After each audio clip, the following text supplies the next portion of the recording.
My name is Dominica DeGrandis. Thrilled to be here. I live in Seattle, Washington. So I've been hanging out in London this week. For 20 years now, my role in IT has been to make problems and risks visible. And it hasn't always been the most popular role to play, but I think it's important because making problems and risks visible is the way to start the conversation on how to change and how to improve. And so today I want to shed some light on how to do that. I want to show you how to make conflicting priorities visible, how to make the impacts of them visible, and then how to influence others for change. When I ask people what prevents them from getting their work done, like what randomizes their day, this is what they say. And usually conflicting priorities is in the top 2 or 3 every time. I've asked hundreds of teams this question. The idea is that if they didn't have to be working on 20 things at the same time, they could have a clear focus, they'd be able to get their work done much faster. There are some other time thieves here that get in the way of getting work done, like unplanned work and unknown dependencies and too much work in progress, and we'll see that theme through my talk here. So how do we get here with conflicting priorities? This is one way, a fairly common approach, typical project management plan. And you got tasks on the left and some estimated start and end dates, and then the people who are assigned to the tasks with a Gantt chart on the right showing some dependencies. So here you can see that Courtney can't start her stuff until Sarah and Nicole finish their items. But what if Courtney's working on 3 projects at the same time? Right? Teams rarely work in isolation. So how does Courtney prioritize the work across these 3 different projects that she's working on? If people could see all the things on Courtney's plate, then the problem would be self-evident. But usually people are just they're not looking at the big picture. They're just looking at their teamwork, their own project work. And so then Courtney's work becomes invisible, and it's hard to work with invisible. It's hard to manage invisible work. And I think this is the problem with many of the traditional project management processes and tools that we see out there. It's very difficult to see cross-team dependencies and the impacts that they have on us. Too much invisible work. And time thieves love invisible work because, like handoffs and dependencies, because then they can sneak in and steal time out of the calendar. So here's the thing. Team A's top priority is rarely Team B's top priority. And so with expert skills and high demand, you're not available when other teams need you. And this is one of the problems that we have. The damage just isn't to the team, it's to the larger organization. Because people are supporting multiple projects, they've got more conflicting priorities. This results in having more work in progress, and people become the bottleneck because of their specialism. It delays other work. There's a few seats here up on top. We got 6 seats up here and a few over here.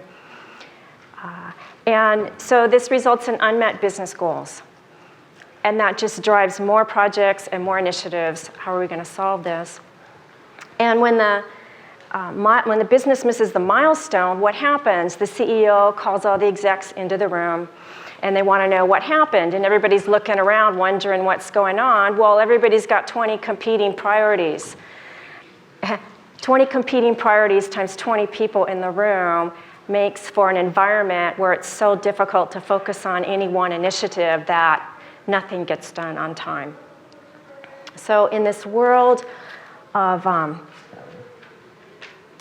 in this world where people just aren't addressing the elephant in the room. And the elephant in the room is that we've got too much work in progress. There's too many initiatives that are going on at the same problem. Instead of addressing the elephant, people start to describe the problem. So VP of Ops is saying, well, We had the security breach a couple weeks ago. We're still dealing with issues in production.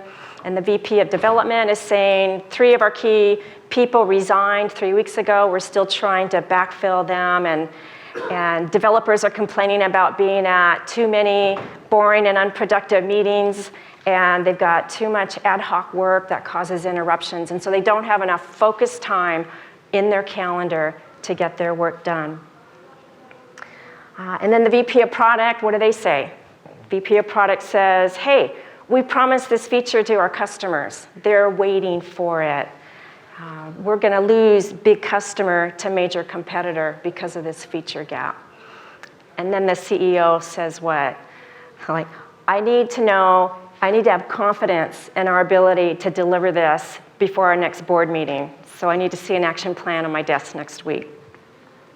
So in a world of ever more competition and competing priorities, there's a need to deliver faster and faster and more solutions. But how do we balance that with the fact that people have a finite amount of capacity? Kind of like this freeway here. The cars can only move so fast. There's only so many lanes. You cannot move faster than the car in front of you. So you know when you get on this freeway that your commute home is going to be longer. The same thing with computers. Computers stop responding when they get close to 100% capacity utilization. And we don't let our computers get to 100% capacity utilization. So why do we let our people? Right? We do this to ourselves, and we need to stop it. The higher the utilization, the longer the wait times, especially in areas of IT, because there's so much variability, because of the unplanned work, because of the interruptions and the context switching. And so the single most important factor that impacts wait times is capacity utilization. And when you look at the math, you can see why that's so. Wait time increases exponentially as utilization approaches 100%. Okay? So back to Gantt charts. Gantt charts, you can't see the problems that are due to bottleneck people and wasted time and block times from people who are allocated at high utilization levels. Keeping people busy all the time is neither effective nor efficient. So if you have some similar problems and speed is an issue and you need to get those features out faster, highly recommend checking out managing by queues instead of timelines.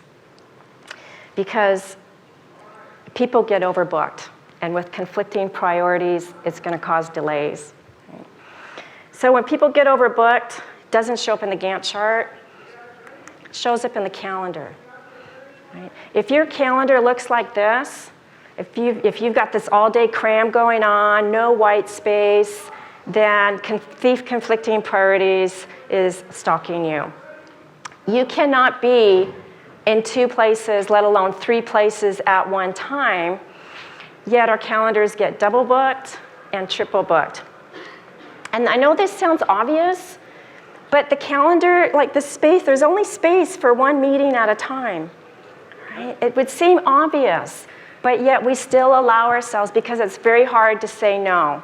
We're human and we want to be part of the team, and we say yes and we over-allocate ourselves. We do it to ourselves a lot of the time. So what happens if you're double booked?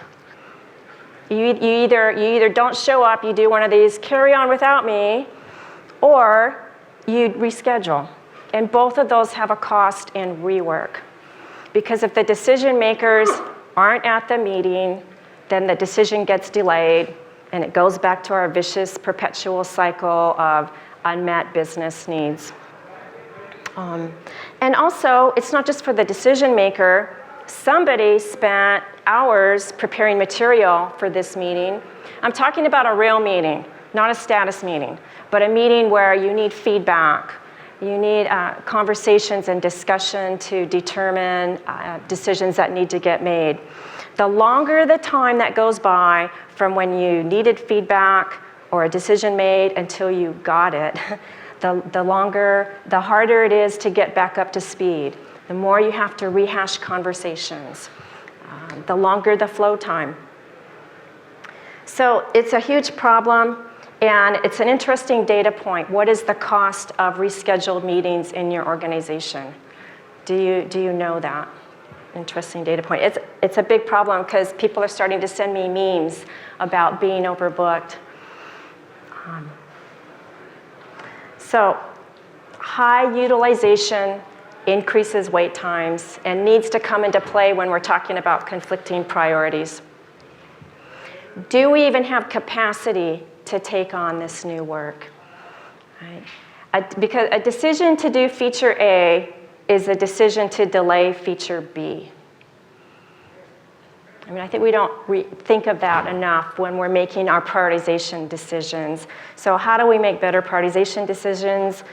We start by just laying it all out there for people to see. Let's make the work visible, and let's make the load on the teams visible. What is the team load?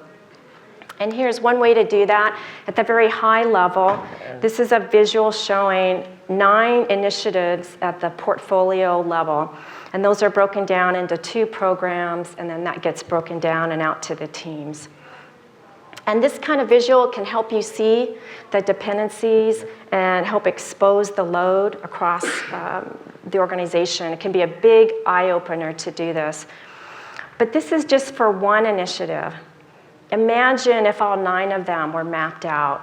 Imagine if you had the capability to look at all 20 initiatives and all the impacts and the conflicting priorities across the organization. So this is often the reality. The big picture is invisible, and it's hard to manage invisible work. So how do teams decide what to prioritize, right, between the different programs? Here's an example of a team board. They're using a pull system. This is Kanban, although maybe they might need to use ConWhip because they have constant demand. And here, so the legend shows 3 kinds of work here. The blue work is revenue generation work. These are the feature requests from the business. The green work is what I call revenue protection work. This is the fixing the technical debt, the maintenance, the security compliance stuff, keeping the lights on. And then in yellow there, that's unplanned work. So you can see there's no unplanned work in the backlog in incoming. The unplanned work shows up when it's done. If we're lucky, it'll show up in the doing column. We call that born in doing. But this is the power of visualizing work. Like our eyes are looking at this visual, trying to figure out what the colors and the patterns and the text all mean, right? We need very little education to understand here that we got 1 million incoming requests and the team doesn't have capacity to handle them all. Right? So when it comes to prioritization, it's important to understand capacity utilization and flow time. So flow time is after we've decided to do something, after it's been prioritized, and it gets pulled into our work in progress queue. So that would be under the WIP column there. If we can understand flow time, and we have some history on that, we can determine, we can forecast pretty good how long something's going to take. Right? How long is it going to take this team to do project A or feature A? And do the teams even have capacity to take it on right now? So, because if we can't finish feature A in 6 weeks or 6 months, then we need to change priority in the top 5 there and bump up the priority on feature B. What we've done here is they've triaged the 1 million things in the backlog and decided what the top 5 things are to do. And so instead of rank stacking the entire backlog, we're just saying, knowing that it could take 6 weeks to do a feature, how should we prioritize our work? And so if the team load is 10 here, because we got WIP, 8 plus 2 is 10. 2 of those can be green, by the way. This allows the team to work on technical debt or do their own internal team improvements, because that was one of the pain points on that first slide. In addition to conflicting priorities, one of those pain points is we don't have time to do our own internal team improvements. But if you have a policy with your work in progress limit like this, it gives the team an opportunity to do that. But you can still see there's 2 items that are sitting idle in the waiting horizontal swim lane. So this is a clue that the team load is too high, and we need to bump down those work in progress limits. So in my opinion, a visual like this is much more useful than one like this. I call this a beastly practice. It's where we have individually named swim lanes. Several problems with this design. The biggest one, in my opinion, is that it could be that the very most valuable thing for the company is if Jason went and helped Brian finish something. But there's no incentive in this design to do that, right? Because people are incentivized to just work in their own row and get that work done. So if you're in this scenario, one thing you can do to kind of, the next step would be just to create avatars, put that avatar on the card so you know who's doing what. And then instead of individual names up front there, put down the skill sets that are needed for that job to be complete. And it will help you with your hiring too. What kind of skill sets do we need? So if people have 8 things on their list, how are they going to prioritize? Do they have the visibility on how leadership is prioritizing the initiatives and the programs? It's fairly easy for prioritization to get lost as it trickles down from portfolio to program to teams. So, help people at all levels see how work is prioritized, how those decisions are made. And start at the top. How does your organization prioritize? Here are some common ways that I see teams and organizations prioritizing. The first is ROI, return on investment. Well, do people at the team level know how that's determined? Like, what is return here for your org? Is it profit? Is it revenue? Is it growth? I mean, it's different depending on your industry and where you are in your transformation. Maybe some orgs are looking at cost of delay, right? This is the measure of impact of time over your desired outcome. Because return on investment doesn't always take time into consideration. And if it takes 6 months for feature A to get out, then you might want to reprioritize and do feature B if you know you can get that out faster. So cost of delay can be useful, although it's a challenge to measure for everything. Right? Some are easy, some not so much. Next up is weighted shortest job first. And people talk about this when cost of delay is the same and size is the same. Then what you do is divide the delay cost by the duration. Weighted shortest job first. If you're using the SAFE model, they use a variant of this. Next up is first in, first out. That might work well for some standard work. I mean, it works in restaurants and at doctor's offices, but it doesn't work in emergency rooms or with security breaches, right? But it may work for a bulk of your work. If you don't have, I mean, the idea here is looking at these boards is do you know how work is prioritized and does it make sense? And do we need to maybe we need to look at a combination of some of these. Otherwise, how is work getting prioritized? Is it by the person who's yelling the most? Maybe it's by the hippo, the highest paid person's opinion. Maybe that's okay. Is it? Have the discussion, right? So visualizing and knowing your work in progress capacity and your skill sets and strengths and weaknesses can help, because then people can see the total load on the team. But this kind of information is hard to see in standard project planning reports, like this red, yellow, green report. How many of you out there doing this? Red, yellow, green. I see a few hands raised up. So why are red, yellow, green reports always green? Is this one mostly green because Adam's team went and helped other people finish their projects, their work? Right. If Adam gets hauled into an executive office because of his transparency on going red, what is the probability of Adam reporting red next week? Pretty low. And so what we're seeing is that red, yellow, green reports are an oversimplification. They hide details and they can be misleading and the truth gets lost. And so it's the reason why I'm observing a lot of leadership saying, don't do the red, yellow, green report. Like they don't want it anymore because they'd rather see real data in a dashboard that shows the exact, the truth over a politically sanitized report.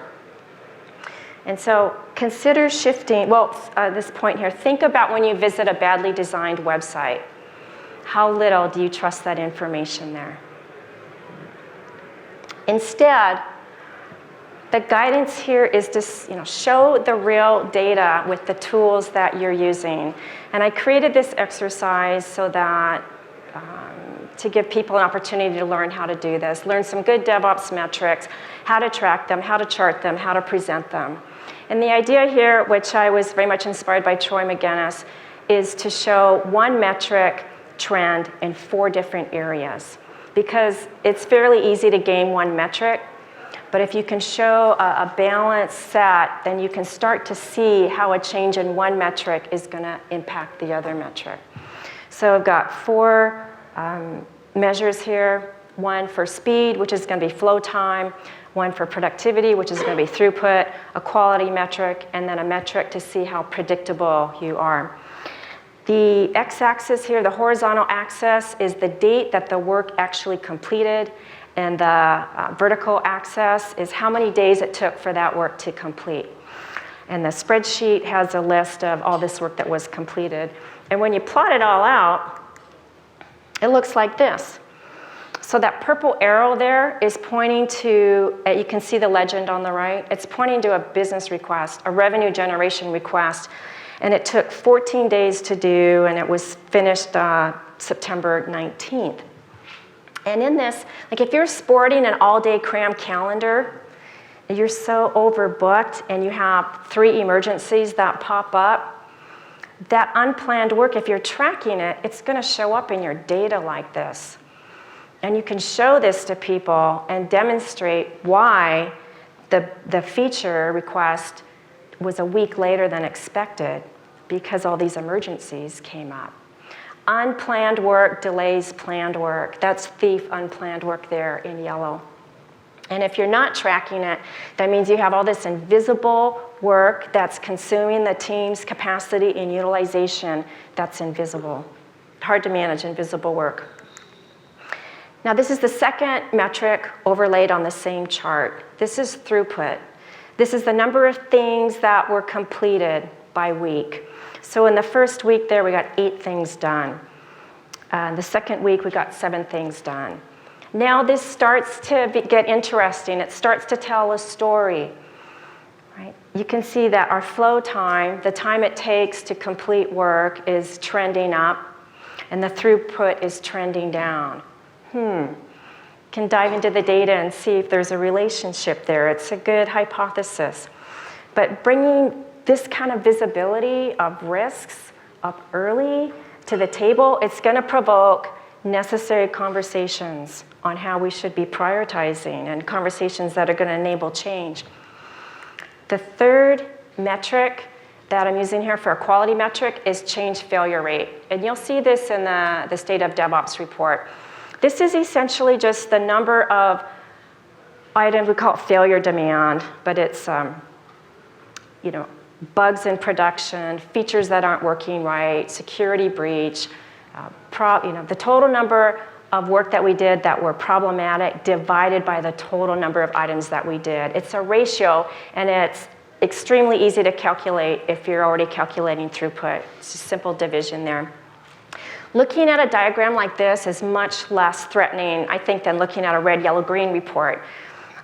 Because you can explain this to people and present it, and people can start to see, oh, yeah, okay, I understand where you're coming from. You can all stand on the same side and look at the chart, and the chart can be the thing to fix.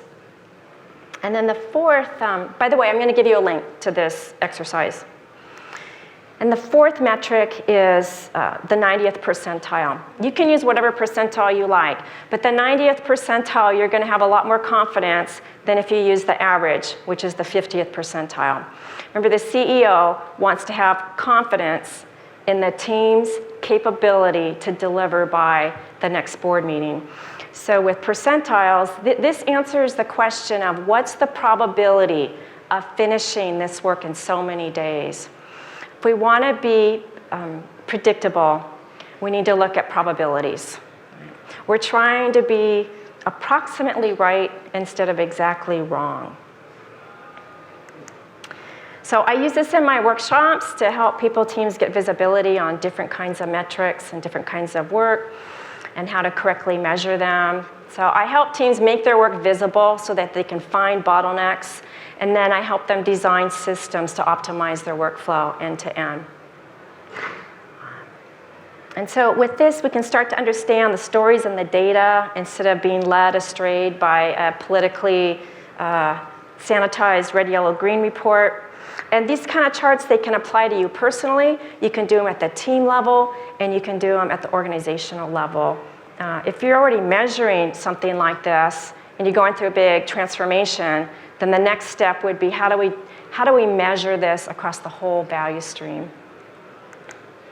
So, because we could measure all of our work in progress against the value stream, we'd be in a position to be much more predictable and get our objectives met. So here's my hypothesis, that having fewer competing priorities is going to help you find good work in progress levels, and it's going to put you in a much better position to meet your milestones, make the CEO happy, and reduce that team pain. Keep in mind that too much work in progress comes from too much yes, because we have a hard time saying no. But what if we just take a slide. So here's the 3 takeaways. I'll leave it up there for you to get a shot of it.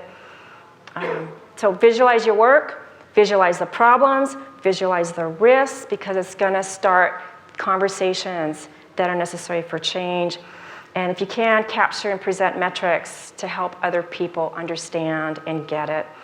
And then be clear on what too much yes does. And what if we just took a cue from Warren Buffett here and protected our time by saying no a bit more? I mean, no is an honorable response to somebody who's asking you to do something that is not a top priority. You have my permission to say, no, we don't have capacity for that right now. Here is our top priority. You can have a lot of priorities, but there can only be one top priority. So find some clarity on that and get agreement from leadership on what that should be. Your calendar is not going to organize itself. The onus is on you to do that. And you can do that by making your work visible in your workload. If I can do it, you can do it too. I mean, somebody's going to influence your boss, and it might as well be you. So, if you want a copy of this presentation, just send an email to Dominica@sendyourslides.com.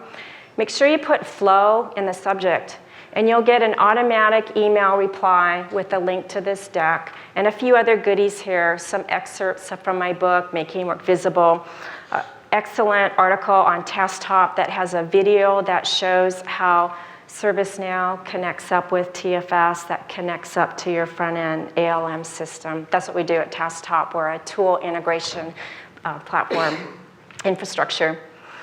If you want to talk, and then we have this really cool free Forrester article. How often do you get a free Forrester article on this new thing called value stream management? If you want to talk more about this topic, I'm going to be at the one of the speaker lunch tables upstairs in Riverview coming up for lunch today. And then tomorrow, I'm going to be at the Task Top booth during the morning break. So come talk to me. Thank you.